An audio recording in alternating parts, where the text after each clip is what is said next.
Well, good morning, everybody, and a happy Monday to you after an eventful weekend in Pittsburgh sports. I'm Jason Mackey, and this is a brand new segment, video and audio, that we're debuting this week here on Post-Gazette Sports Now, North Shore Drive, whatever you want to call it. And also, we need a name.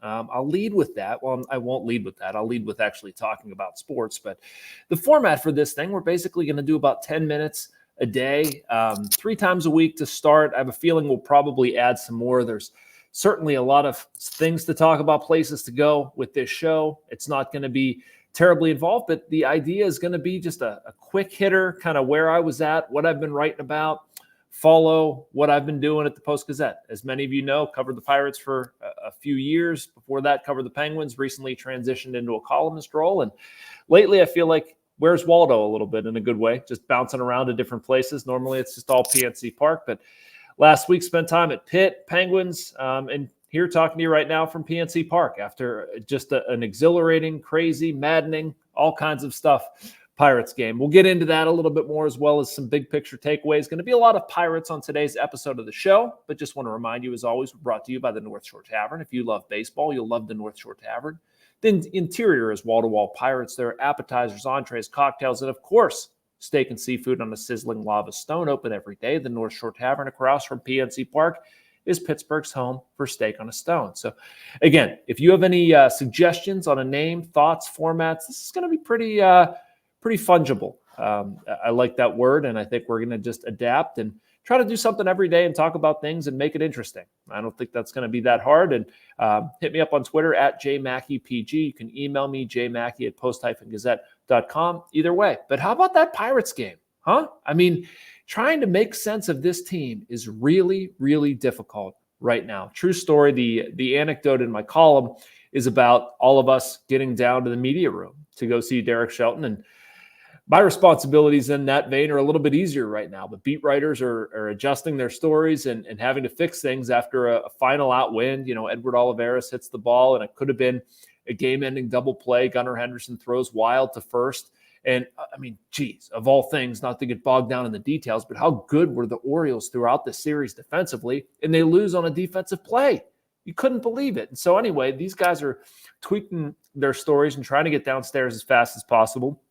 I'm one of the only ones in the room, and Derek Shelton gets to the podium and makes a joke about how he's getting gray hair. There's this picture on the wall that he always looks at, does the same thing in Florida.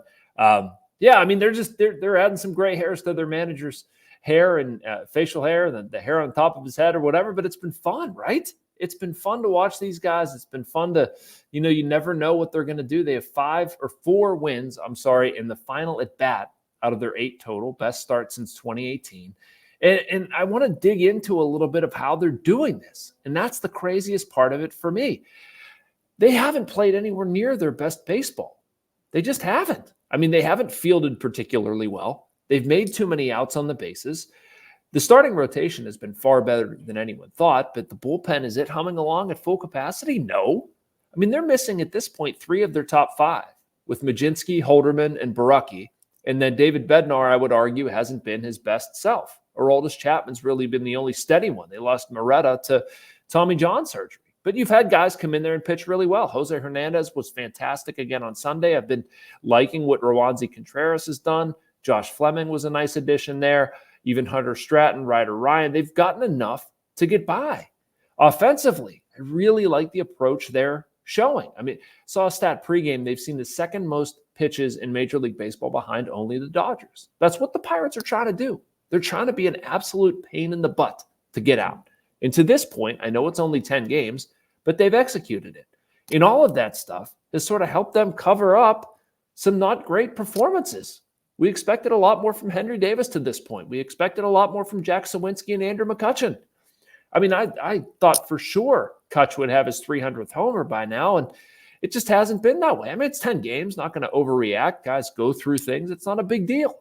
But they're hardly the team they can be. And we can sit here and talk about being over-aggressive on the bases, not smart on the bases.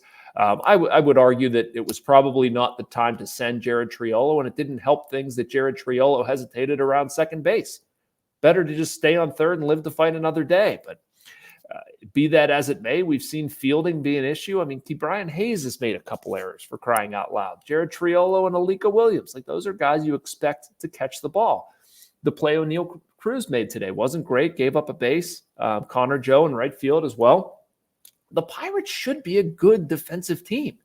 They really should. They should be. I would look at them as a top 10 defensive team, should be by the end of the year, and I think they will be, but they haven't been.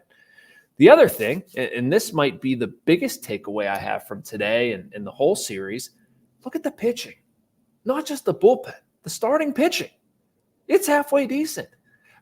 Everybody in spring training, myself included, was sitting there freaking out about what are they going to do with the starting rotation? How are they going to get another starter? I still don't know if they're deep enough. I would have always rather have more pitching. It's a consistent theme with Jackson Wolf or JT Brubaker, pitchers they got rid of. I just don't believe in getting rid of starting pitching. I'd rather hoard it. I want to see the day where a team legitimately has too much starting pitching. But be that as it may, Bailey Falter on Saturday was outstanding. Marco Gonzalez on Sunday was outstanding. We've talked a lot about Jared Jones. He's been great.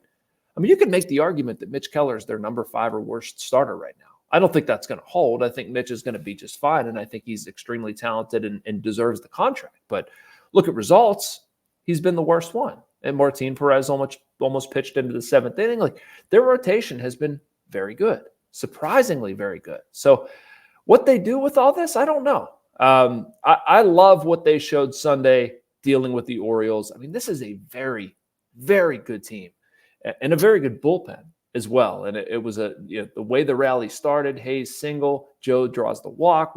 We've seen it so many times where these guys are just pains in the butt to get out, and it works out in their favor. So I don't know. I guess I say all that to say I predicted the Pirates to win 83 games at the beginning of the season, and I've seen nothing to move off of those marks. I realize that 10 games does not a sample size make. I also think there's going to be some things that change for the better. Again, they're going to defend better. They're going to get more guys back in the bullpen. But if nothing else, you should be entertained.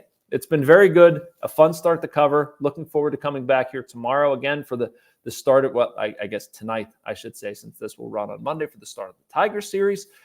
And, well, I'm going to figure out what to do in the second half of that. I don't know whether I'm going to write live off of the Pirates game or get home so I can watch Penguins Maple Leafs because, well, looks like we have a hockey team in the playoffs. That was my Saturday, going over to PPG Paints Arena and covering, well, an eventful one against the Lightning.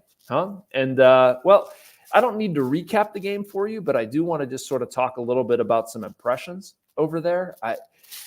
I've seen a lot of Evgeny Malkin dating back to my time on the beat. I've seen a lot of Sidney Crosby dating back to my time on the beat. We've seen more of the good Sidney Crosby than the good Evgeny Malkin this season. I don't think I'm breaking any news there. I love the version of Gino I saw. I don't know whether it's Michael Bunting or Malkin's parents. It's probably a little bit of both. Absolutely fantastic.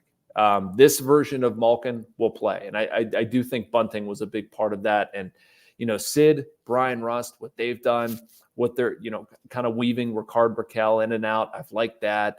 The defense has been better. Alex Nedeljkovic is obviously, I have to figure out whether it's Nedeljkovic or Nedeljkovic. Now that I'm actually officially saying that, I think it's Nedeljkovic, but I always want to say Nedeljkovic. Anyway, he's obviously been very good, and enough cannot be said about the goaltending they've gotten. I think it's a big reason for their turnaround. But it's crazy. I saw a stat the other day that said nobody has ever gone from 9 points out to in a shorter span, I think, or in 11 games or something like that. I mean, there is historical precedent for what the Penguins are doing, and it's so much fun to watch it, to cover, to write about it. But the question I'm asking myself, is this possible? Is this sustainable? Can they do it? I really think they can. And here's why. One, sort of like the Pirates in not getting something from the best elements of their game. The power play has obviously been abysmal this season. Can that turn around and be enough of a force for them? I really do believe that. I think if you're getting this version of Evgeny Malkin, I've seen enough of the Penguins to know that version of Evgeny Malkin will eventually translate onto the power play. In the power play, it certainly had its issues getting set up, and that was sort of what we saw Saturday.